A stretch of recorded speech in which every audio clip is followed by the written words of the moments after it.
Hasn't it ever struck you that it would be much simpler not to have any existence? It would require no effort. There would be no problems. So why is there anything going on? Let me say not why, but how is there anything going on?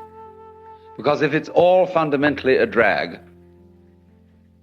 I just don't see any reason for its being.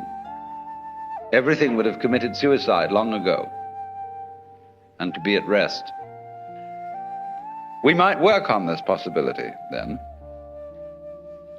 that civilization is a mistake and that we've taken completely the wrong track and should have left things to nature, as it were. And of course, this is the same problem that is brought up in the book of Genesis. Actually, the fall of man in Genesis is his venture into technology. Because in the Bible, the Hebrew words for the knowledge of good and evil are connected with techniques. What is technically expeditious and what is not. Words connected with actually metallurgy. And to be as God, you see, when you eat of the fruit of the tree of knowledge and you become as God, means you think you're going to control your own life. And God says, okay, baby, you wanted to be God, you try it.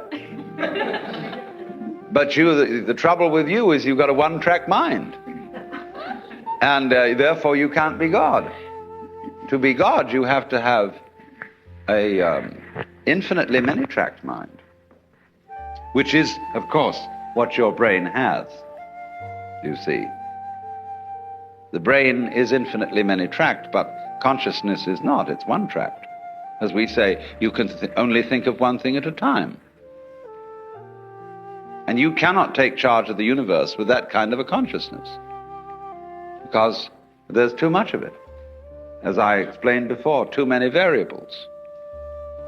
And our science can take care of a few variables, or of an enormous number of variables, as in quantum mechanics, by statistical methods. That's why, for example, a lot of people have taken to using the I Ching, the Book of Changes.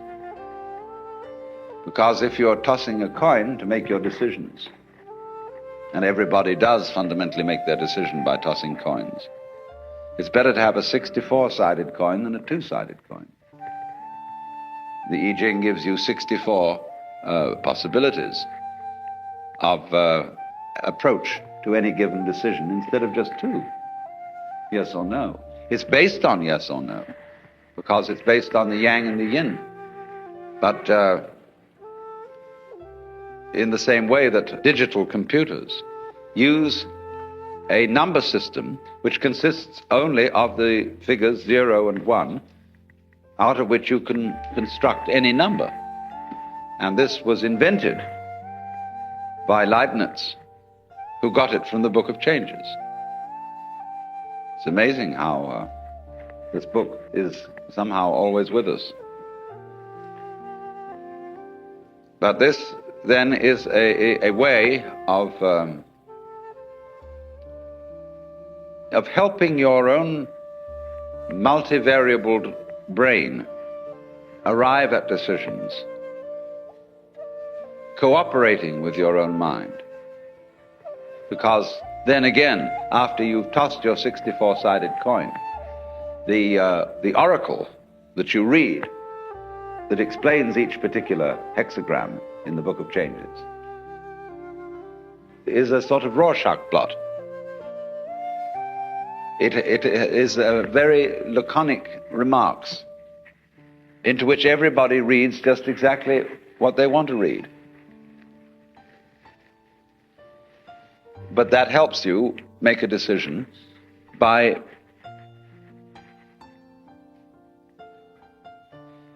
the fact that you don't really have to accept responsibility for it.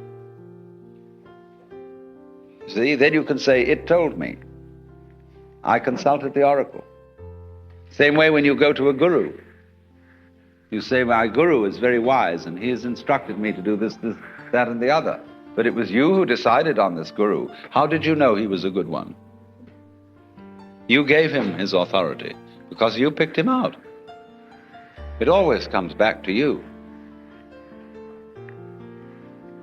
But we like to pretend it doesn't. But the thing is that oneself is certainly not the stream of consciousness. Oneself is everything that goes on underneath that, and of which the stream of consciousness is a mere, it has about the same relation to oneself as the bookkeeping does to a business. And if you're selling grocery, there's very little resemblance between your books and what you move over your shelves and counters. There's just a record of it. And that's what our consciousness keeps. Now, supposing then we work with the argument that we've made an awful mistake in bringing out civilization, and we're not going to survive. Now, there are various things that can be said about this. Just as I made the joke that all stars used to be planets, one could say, well, is it such a good thing to survive? You know T.S. Eliot's Wasteland, where it says, this is the way the world ends, not with a bang but a whimper. But some people would rather end with a bang than a whimper. Some people are stingy, and they like to burn up their fire very gradually, conserving the fuel, and just keep enough heat going so that they get a long time. Other people prefer a kind of a potlatch situation, where they have a huge whiz-bang fire that goes out in a hurry. Now, who is right? Do you want to be a tortoise? You know, a tortoise that lives for hundreds of years, but drags itself around all the time, very slow, solemn?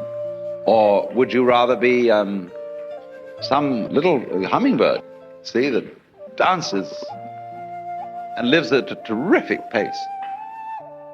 Well, you can't say one is right and the other's wrong. And so there may be nothing wrong with the idea of a world, a civilization, a culture that lives at a terrific increasing pace of change and then explodes. That may be perfectly okay. My point is that if we could reconcile ourselves to the notion that that is perfectly okay, then we would be less inclined to push that button.